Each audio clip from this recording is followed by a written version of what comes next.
말씀은 예수님께서 십자가에 달려 죽기까지 하면서 우리에게 무엇을 주시려 했는가의 말씀이에요. 십자가의 고통 상상할 수 없잖아요. 근데 그렇게까지 했더라도 우리에게 주시려는 것이 무엇인가? 또 우리 입장에서는 정말 그 주시려던 것을 받고 있는가, 받았는가? 첫째, 그것을 받았는가? 두 번째는 그것을 누리고 살고 있는가의 문제예요. 이게 본문의 이야기입니다. 본문의 시작은 이렇습니다. 그때입니다. 그때. 20절을 보세요.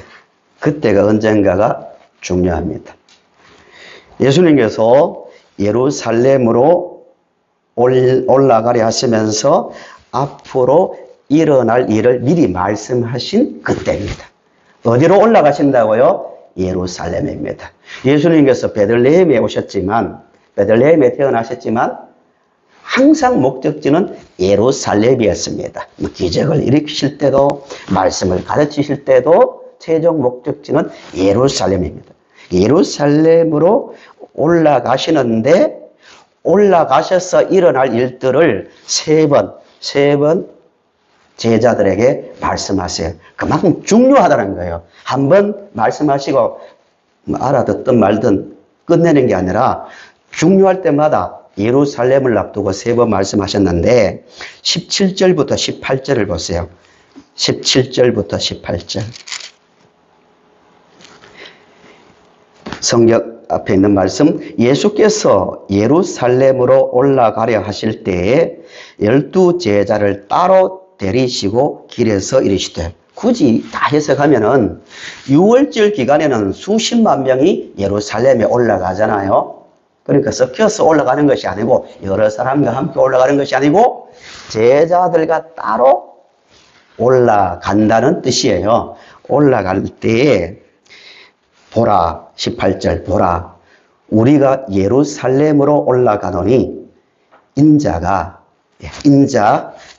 인자는 다니엘서 7장에 나오는 말씀대로 자신이 사람의 아들, 육체를 입은 완전한 사람으로 오신 구원자임을 말할 때마다 인자라고 씁니다. 인자 기억하세요. 인자가 대제사장들과 서기관들에게 넘겨짐에 그들이 죽이기로 결의하고 이방인들에게, 로마 사람이죠, 넘겨주어 그를 조롱하며 채찍질하며 십자가에 못 박게 할 것이나 제3일에 살아나리라고 구체적으로 말씀하십니다.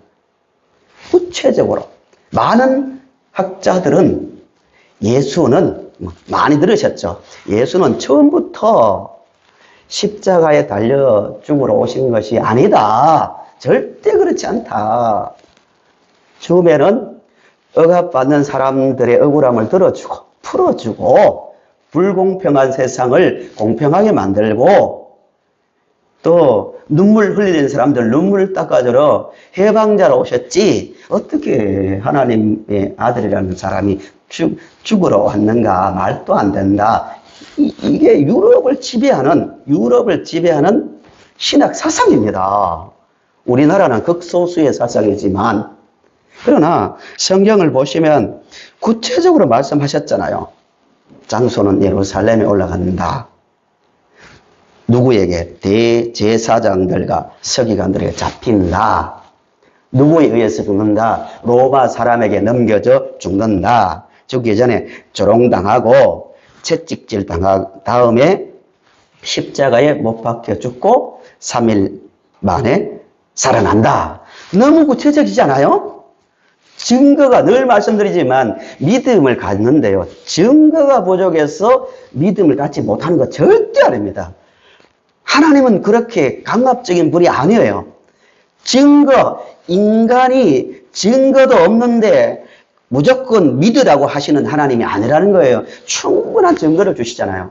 일어나기 전에 구체적으로 이 말씀을 3번 하셨다는 거예요. 3번.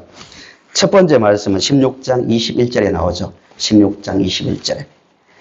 이때로부터 예수 그리스도께서 자기가 예루살렘에 올라가 장로들과 대제사장들과 서기관들에게 많은 고난을 받고 죽임을 당하고 제3일에 살아나야 할 것을 제자들에게 비로소 나타내셨다고 말씀합니다. 첫 번째요.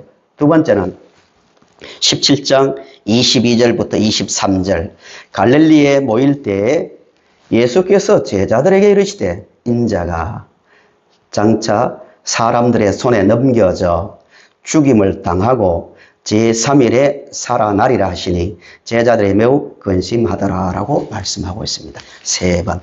이 말씀하실 그때입니다. 그때.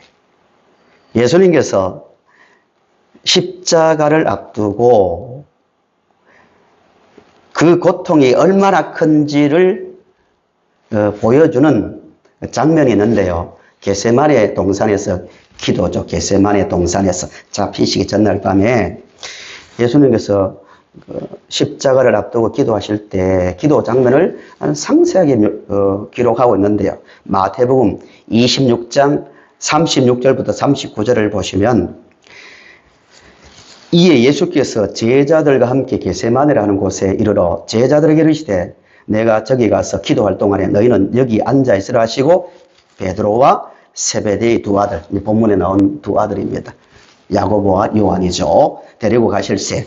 어떻게 했다고요? 너희들 걱정하지 말아라. 나는 하나님의 아들이야. 나는 십자가 아무것도 아니야. 이렇게 하셨습니까? 고민하고 슬퍼했다고 분명히 말합니다.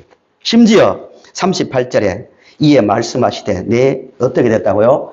마음이 고민하여 죽게 되었다고 말합니다. 너무 괴롭다 이거예요. 예수님께서 이런 말씀을 하십니다. 물론 그러나 나의 원대로 마시고 아버지의 원대로 하옵소서라고 기도하셨죠. 누가는 또 이렇게 말해요. 누가복음 22장 39절에서 44절 말씀 중에서요. 우리 44절을 우리 같이 읽어보실까요? 같이 시작. 예수께서 수고에서 더욱 간절히 기도하시니 땀이 땅에 떨어지는 빗방울 같이 되더라. 예, 땀이 땅에 떨어지는 빗방울처럼 뚝뚝뚝뚝 떨어졌다는 거예요. 그만큼 십자가라는 고통이 심하기 때문입니다. 예수님께서 왜 이렇게 십자가를 떨고 내가 죽게 됐다고 속으로 해도 그런데 제자들에게 하나님의 아들이라고 하면서 내가 죽을 것 같다고. 목사가요 평상시에 설교 시간에 여러분 믿음으로 모든 것이 됩니다. 기도합시다. 이렇게 해놓고 어떤 문제 앞에서 성도들 앞에 가서 내가 죽을 것 같아요. 너무 힘듭니다. 이러면 어때요? 권위가 다 떨어지잖아요. 인간적으로 볼 때. 예수님께서 그렇게 하셨어요. 내가 너무 힘든다고. 내가 죽을 것 같다고.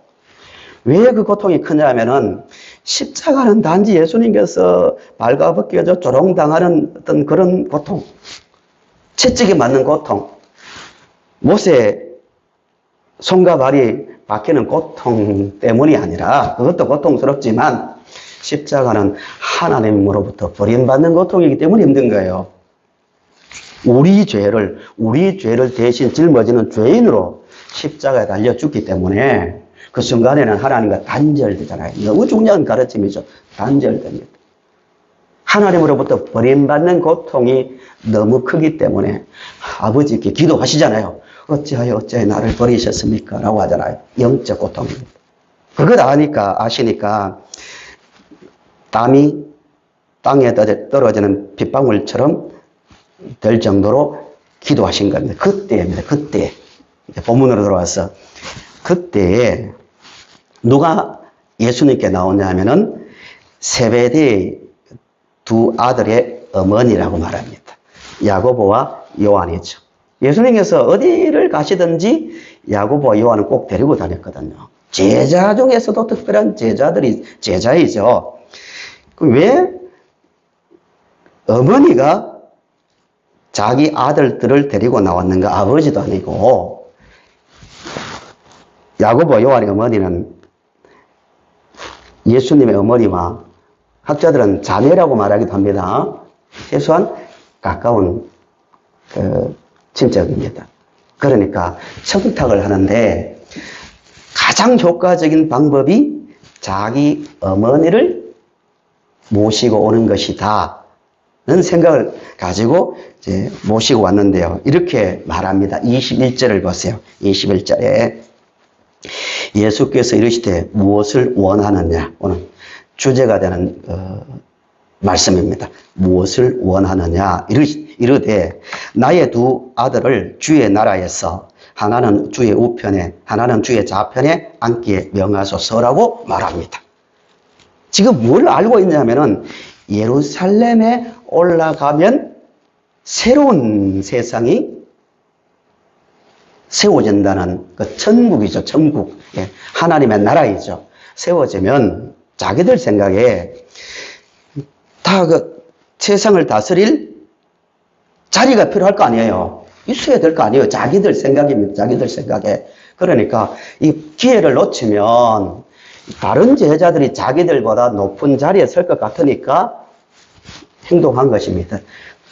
오른쪽, 왼쪽이란 말은 예수님 다음으로 가장 높은 자리, 이 말이죠. 예수님 다음으로 가장 높은 자리를 우리 아들들에게 좀 주세요라는 청탁입니다. 이 말을 들은 다른 제자들이 분노합니다. 아니, 지금 뭐 하고 있냐고. 같이 고생했는데, 이런 식이죠. 왜 분노했을까요? 자기들도 그런 마음이 있었거든요. 높은 자리가 좋다. 높은 자리가 성공한 자리다. 뭐 이런 생각을 갖고 있는 거예요. 만약에, 아이고, 나는 관심 없어. 그런데 관심 없다면 뭐, 그런 분노할 일이 없죠. 그러니까 예수님의 그 야고보와 요한의 어머니나 야고보나 요한이나 다른 모든 제자들이 예수님께서 예루살렘에 올라가시면 새로운 세상이 펼쳐지는데 어떤 생각을 하고 있냐면은 그들의 모든 생각은 말은 하나님의 나라이지만 세상 사람들과 별 다를 바 없는 또 다른 어떤 세상을 꿈꾸고 있는 거예요. 높은 자리입니다. 상징적으로. 세상에서는 높은 자리가 성공한 자리잖아요. 높아지려고 하는 거예요. 천국을 전혀 이해하지 못하고 있다는 말씀이 본문의 말씀이에요. 왜 이게 무섭냐면은 오늘 이 시대에 우리도요. 경건하게 예수님께 엎드리기도 하고 너희들 정말 내 잔을 마실 수 있냐니까 무슨 뜻인지 모르면서 마실 수 있습니다. 뭐 죽을 수도 있습니다. 주님을 위해서는 죽을 수도 있습니다 할 정도의 헌신적이고 믿음도 있어요. 기대도 있어요. 그런데 이 사람들은 전혀 예수님께서 그렇게까지 조롱당하고 침배층당하고 십자가에 머리에 가시 면류관 쓰고 발가벗겨져 죽는 그런 고통을 당해서까지라도 주기를 원했던 그런 삶을 누리기를 원했던 그것을 주기를 원했는데 전혀 느끼지 못하고 누리지 못하고 엉뚱한 것을 좀 찾고 있는 거예요. 오늘 이 시대에도 그럴 수 있다는 거예요. 그렇게까지 해서라도 주신 그 나라의 삶은 살지 못하고 따지고 보면은 세상 사람들이 꿈꾸는 욕망에 의해서 살아가는 그 나라나 몸은 뭐 교회에 있지만 실제는 세상 사람들이 꿈꾸는 거나 별 다를 바 없는 것을 계속 따라가려는 잘못을 얼마든지 저지를 수 있다는 거예요. 비교 안 되는데 예수님께서 주시려는 것과 제자들이 원했던 것은 차원이 다른데요. 우리 성도님들은 오늘 지금 이 땅에 살고 있지만 예수님께서 주시려던 그 은혜, 그 나라의 백성으로 살아갈 수 있기를 간절히 바랍니다. 환경 문제 아니에요. 얼마든지 우리는 그 나라의 은혜를 누릴 수 있는 겁니다. 야고보와 요한 그리고 어머니와 제자들의 문제는 그들은 열심히 했었습니다. 금을 버렸죠. 어떤 어려움이 오더라도 결단을 가지고 주님을 계속 따라왔지만 예수님께서 주시려던 그 나라를 몰랐다는 거예요. 그래서 예수님께서 다 불러 모읍니다. 불러 모아놓고 아주 중요한 말씀을 하시는데요. 25절을 보세요. 25절. 예수께서 제자들을 불러다가 이르시되 우리 여기부터 같이 읽어보실까요? 같이 시작. 이방인의 집권자들이 그들을 임의로 주관하고 그 고관들이 그들에게 권세를 부리는 줄 너희는 알거니와 너희 중에는 그렇지 않아야 하나니 너희 중에 누구든지 크고자 하는 자는 너희를 섬기는 자가 되고 계속요 너희 중에 누구든지 으뜸이 되고자 하는 자는 너희의 종이 되어야 하리라. 아멘. 25절로 다시 가시면 25절의 말씀은 이런 뜻입니다. 쉽게 풀면 이런 뜻이에요. 제자들아, 너희들이 꿈꾸는 하나님의 나라라고 말하지만 너희들이 꿈꾸는 나라는 세상 나라와 다를 바 없구나. 25절 그런 뜻입니다.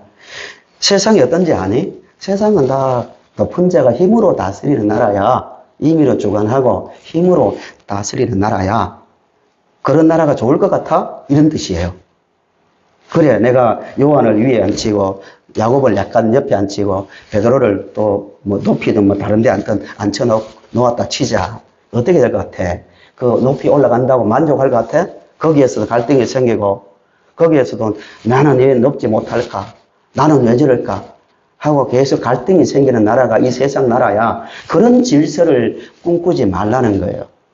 이게 25절의 이야기입니다. 그러면서 유명한 말씀이죠. 26절, 27절에 누구든지 크고자 하는 자는 너희를 섬기는 자가 되고 으뜸이 되고자 하는 자는 너희의 종이 되어야 하리라고 말합니다. 이 말씀을 굉장히 오해하기 쉽습니다.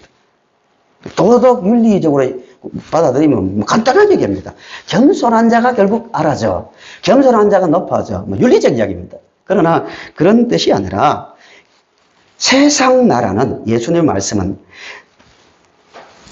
끊임없이 높아지려는 탐욕 속에서 세워지는 나라야. 그러니까 아무리 높이 올라가려 해도 절대 너희들은 내가 가르친 천국의 은혜를 누릴 수도 없고 맛볼 수 없어라는 말씀입니다. 쉽게 이야기해서 창세기로 올라가 볼게요. 높아지려는 자는 낮아지고 쉽게 말씀드리면 으뜸이 되려는 자는 종이 된다. 이 말씀이 뭐냐면요. 창세기에서 아담과 하와가 타락한 동기가 어디에 있습니까? 뭐 하려고? 높아지려는 거예요. 높아지려는 간단한 거예요. 누구처럼? 하나님처럼 높아지려는 거예요. 마귀의 말이 그거잖아요. 사탄의 말이.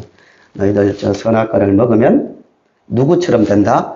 하나님처럼 높아진다. 그러니까 하나님께서 먹으라 말아라 우리말로 하면 말씀대로 살아라 이렇게 해라 이 통제 안 받아도 된다. 너 생각대로 편하게 너 마음이 가는 대로 편하게 사는 것. 그 생활을 그 삶을 살지 못하게 하려고 하나님께서 괜히 너희들을 억압하려고 선악과를 둔 거야. 먹으면 돼. 결국 자기들이 높아지려는 욕망 때문에 먹은 겁니다. 결과는 뭐 아시는 대로 하나님의 말씀을 믿지 못하고 우리가 원하는 대로 내 감정이 가는 대로 내 눈이 판단되는 대로 사는 것이 자유고 행복이라는 생각 가운데서 먹은 결과가 세 가지가 됐어요. 세 가지가. 오늘 현 시대에 모든 문화, 모든 사람이 처한 현실이에요. 첫째가 죄의 노예가 되어버렸죠. 죄 안 지을 사람 없습니다. 원죄라고 하죠. 원죄. 원죄가 특별한 게 아니고요. 원죄가 아담과 하와가 조상인 아담과 하와가 죄를 지었으니까 연대 책임, 연좌제로 너희들 다 죄인이야. 집단으로 묶은 것이 원죄가 아니고 아담과 하와가 높아지려고 죄를 지은 다음에 그 죄의 성향이 계속 후대들에게 물려지니까요. 죄를 안 짓고는 살 수 없는 인간이 된 거예요. 죄 안 지을 수 있습니까? 죄 아래에 있는데 우리는 모두 죄인인데 죄의 노예가 되었죠. 그 다음에 결과로 죽음의 노예가 되었습니다. 안 죽는 사람 있습니까? 이번 주에도 갑자기 젊은 사람인데요. 죽었다는 이야기가 막 들립니다. 죽어요 다. 그거만 있습니까? 사탄의 지배 아래 있습니다. 사탄의 지배 아래. 세 가지의 지배 아래 들어갔습니다. 낮아졌다는 거예요. 높아지려는 자는요, 필연적으로 낮아지게 된다는 성경적 가르침이 이 말씀입니다. 하나님 앞에서 하나님의 그 다스림, 하나님께서 주인이며 그 말씀에 순종하는 삶이 낮아지는 삶인데 타락한 본능을 따라서 제자들도 내가 높아져야지. 높아진 것이 성공하는 것이고, 높아져야 자유할 수 있고, 높아져야 행복할 수 있다는 그 세상적 생각에 잡혀 있는 제자들에게 하시는 말씀이에요. 진짜 인간이 자유하고 행복해지려면 낮아져야 된다는 겁니다. 그 낮아짐의 출발이 어디라고요? 하나님 앞에서 내가 한 인간임을 인정하고 그 말씀에 순종하는 거예요. 그런데 제자들은 그게 아니에요. 따라다닌다고 하지만 자기 욕망이요. 아담과 하와가 그랬던 것처럼 내가 원하는 것, 높아지는 거죠. 이 예를 자주 제가 드렸지만 인간이 하나님의 그 말씀을 벗어나서 스스로 높은 자리를 차지하려는 그 결과가 물에서 벗어난 물고기 신세라고 말씀드렸죠. 하나님은 물이라면 우리의 근원이에요. 행복의 근원인데 하나님 말씀을 벗어나서 자기 욕망, 내가 원하는 그 욕망을 따라가는 삶은 하나님의 그 말씀을 인정하지 않는 결과가 물에서 벗어난 물고기 신세라는 겁니다. 그 결과는 무엇이가 문제죠? 말라 죽는 겁니다. 아무리 인간이 높아지고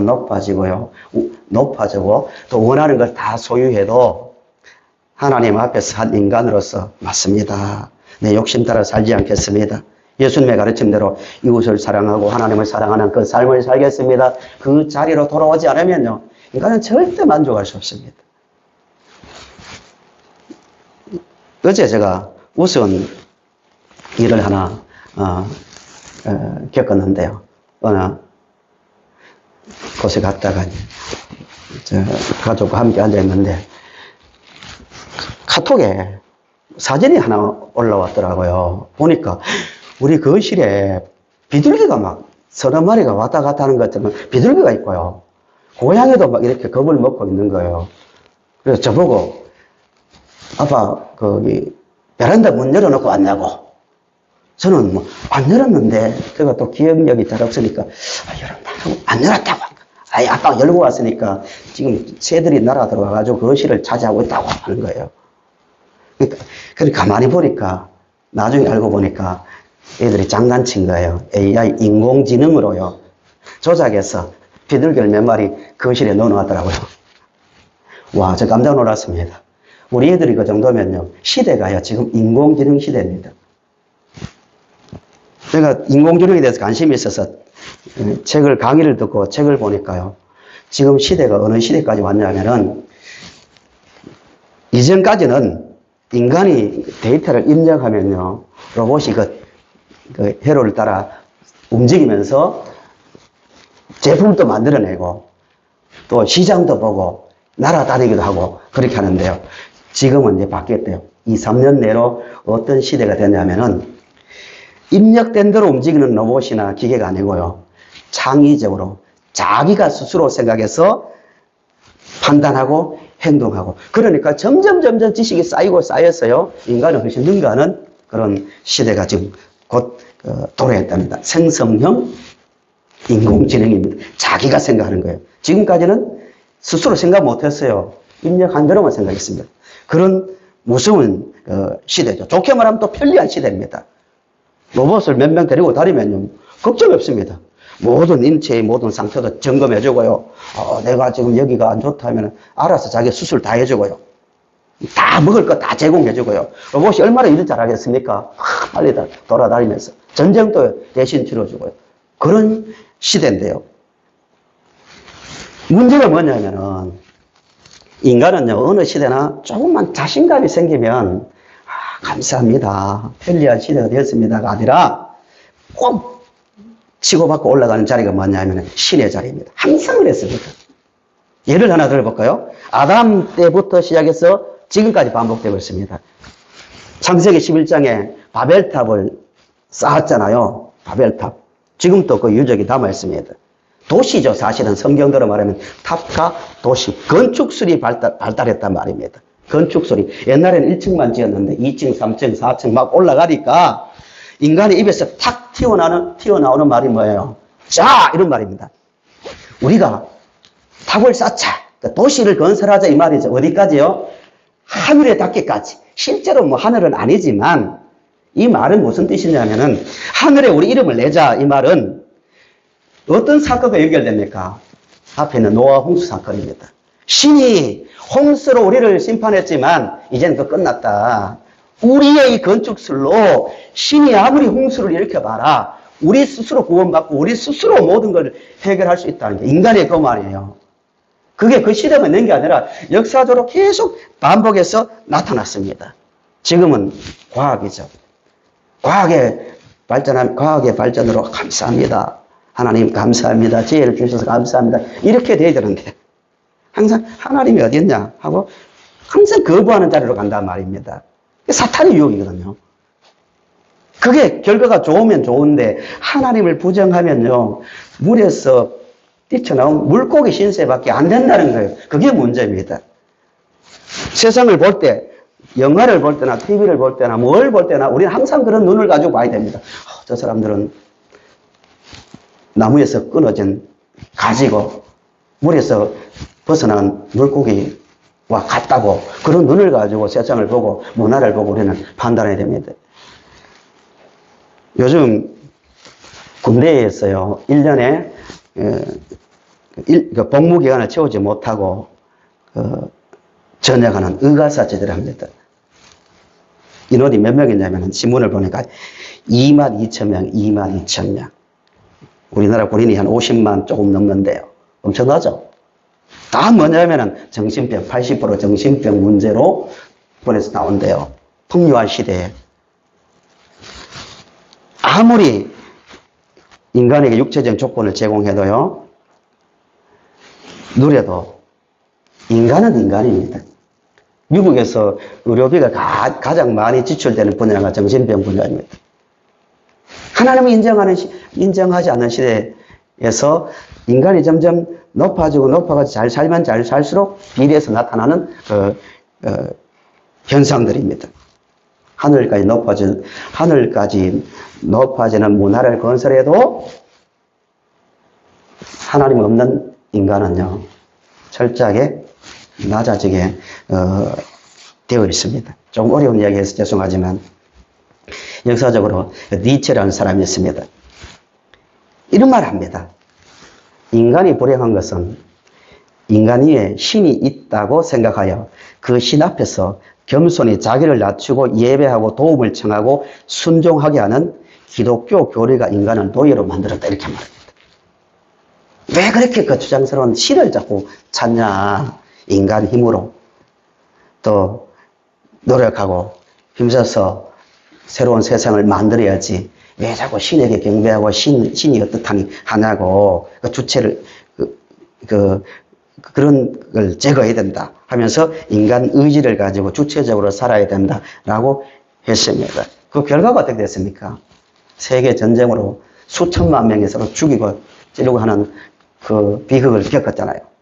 대표적인 그 우파가 나치당입니다. 나치당. 조금 역사적 이야기지만 히틀러가 하는 말이 아리안족이 세상에서 제일 우세하다, 위대하다. 우리가 질서를 잡아줘야 된다. 그 사상이 어떻게 됐습니까? 수천만 명을 죽였습니다. 반대가 또 좌파가 마르크스 사상입니다. 인간은 평등하다. 얼마나 멋있습니까? 같이 잘 살아야 된다. 인간의 지혜를 가지고 살아야 된다. 그러나 거기에 철저한 70년 했지만 70년간 노력했지만 오히려 더 계급이 생겼습니다. 높낮이 세상의 그 힘으로 지배하려고 하고 그 세상이 만들어졌어요. 비참한 세상이 되었습니다. 제가 말씀드리는 것은 하나님이 중심에 놓이지 않고 하나님을 높이는 삶을 살지 않는 그 겸손한 삶이 없는 인생은 모두가요. 가장 진짜로 낮은 자리로 떨어진다는 겁니다. 결론의 말씀은 이겁니다. 예수님은 그런 상태에 있는 인간을 진짜로 높여주기 위해서 십자가를 지는 거예요. 우리 보고 그냥 낮아져 힘들게 살아 이 말이 아닙니다. 십자가는 내가 왜 십자가를 지는지 아느냐, 내가 예루살렘에 왜 올라가려고 하는지 아느냐, 오늘 또 왜 그 말씀을 가르치게 하는지 아느냐, 진짜로 너희들을 높여주려고 십자가를 지러 온 거야. 엉뚱한 자리로 너희들 착각하지 마. 십자가를 모르고 높아지려면 진짜 비참한 자리로 떨어져. 이 이야기가 본문의 이야기입니다. 요한복음 1장 12절을 보십시오. 예수님께서 오늘 우리에게 주실 수도 있고 주시기를 원하는 이미 주신 그 말씀이 나옵니다. 1장 12절을 우리 같이 읽어보실까요? 시작. 영접하는 자 곧 그 이름을 믿는 자들에게는 하나님의 자녀가 되는 권세를 주셨으니 아멘. 이것이 회복입니다. 이게 높아짐입니다. 비참한 인간이 보기에 비참한 고통스러운 십자가를 지시면서까지 우리에게 오늘 또 주시기를 원하는 그 복은 하나님의 자녀의 신분입니다. 하나님의 자녀의 신분. 이미 우리는 하나님의 자녀가 되었습니다. 믿으십니까? 그러면 하나님의 자녀로 살자고요. 그렇게 사는 것이 하나님 나라의 백성의 삶입니다. 하나님의 자녀로 사는 것이 어떤 삶입니까? 순종입니다. 결론입니다. 나는 하나님 잘 믿어. 하나님 사랑해. 그러나 세상 살다 보니까 순종은 힘들어. 하나님 인정하는 건 아닙니다. 하나님을 믿는다는 것은 하나님 말씀에 순종하는 거예요. 하나님의 자녀가 되었다는 것은 하나님의 말씀대로 사는 삶입니다. 사탄은요, 아담과 하와에게만 그렇게 하겠습니까? 사탄은 예수님에게도 시험했는데요. 마태복음 4장에 예수님에게 그 세 가지 시험 이런 내용이잖아요. 간단하게 겁니다. 기적을 일으켜라, 뛰어내려라, 절하라, 다 뭐예요? 다 줄 수 있지만 결국 뭘 하지 말라는 거예요? 십자가를 지는 예수는 되지 말라는 거예요. 그 말에 얼마나 많은 사람들이 속는지 몰라요. 떡이 있으면 됩니다. 먹을 것이 있으면 됩니다. 능력이 있는 예수만 있으면 됩니다. 그 계속 따라가면요, 낮아집니다. 사탄의 지배 아래 들어가는 겁니다. 우리는 이 자리로 돌아와야 됩니다. 매 순간 이 자리에 서서 정신 차리고 살아야 됩니다. 하나님은 우리의 창조자입니다. 예수님은 우리의 구원자입니다. 이 말씀대로만 살겠습니다. 이 말씀에 순종하면서 사람 앞에서도 겸손하게 살고 하나님만을 바라보며 살겠습니다. 이 삶의 결과가 자유고 행복이고 생명입니다. 이 말씀을 생각하시면서 우리 삶을 조정해야 됩니다. 항상 시간 날 때마다 자신을 돌아보며 조정해야 됩니다. 나는 하나님의 통치를 믿고 살고 있는가? 하나님의 자녀의 신분을 가지고 하나님께 순종하며 살고 있는가를 생각하면서 그 삶 가운데서 진짜 자유, 세상이 알지 못하는 진짜 행복, 진짜 소망을 가지고 살아가는 우리 모든 성도님들이 되시기를 바랍니다.